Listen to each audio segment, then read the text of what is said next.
Telangana assembly इंतखाबात का schedule जारी हो गया है। तेलंगाना में एक ही मरहले में पोलिंग 30 नवंबर को होगी और 5 दिसंबर तक इंतखाबात का अमल मुकम्मल कर लिया जाएगा। तेलंगाना के अलावा 4 रियासतों में इंतखाबी बिगुल बज चुका है। मरकजी इलेक्शन कमीशन ने रियासत तेलंगाना, मध्य प्रदेश, राजस्थान, छत्तीसगढ़ और मिजोरम के इंतखाबात के शेड्यूल का ऐलान कर दिया है। इसके साथ ही इन 5 रियासतों में इंतखाबी ज़ाबिता नाफिज हो गया है। इस मौके पर सीईसी राजीव कुमार ने कहा कि हम 5 रियासतों के इंतखाबात का शेड्यूल जारी कर रहे हैं। हमने 40 दिनों में 5 रियासतों का दौरा किया। हमने 5 रियासतों के ओहदेदारों और पार्टी लीडरों से बातचीत की है। हमने मुख्तलिफ सियासी जमातों से राय ली है। उन्होंने कहा कि हम इन 5 रियासतों के इंतखाबात के लिए 6 माह से मशक कर रहे हैं। सीईसी ने कहा है कि तेलंगाना में 119 असेंबली सीटों, छत्तीसगढ़ में 90, मिजोरम में 40, राजस्थान में 200 और मध्य प्रदेश में 230 असेंबली सीटों के लिए इंतखाबात होंगे। 5 रियासतों में कुल 679 सीटें हैं।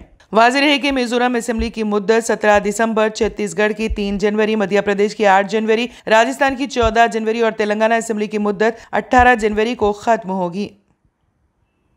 अगर आपने हमारे चैनल को अभी तक सब्सक्राइब नहीं किया है तो यहाँ पर रेड कलर का सब्सक्राइब बटन दिख रहा है, उसे क्लिक करें और हमारे चैनल को सब्सक्राइब कीजिए और साथ ही साथ बेल आइकन को भी क्लिक कीजिए, जिससे आपको ताज़ा अपडेट मिलती रहे।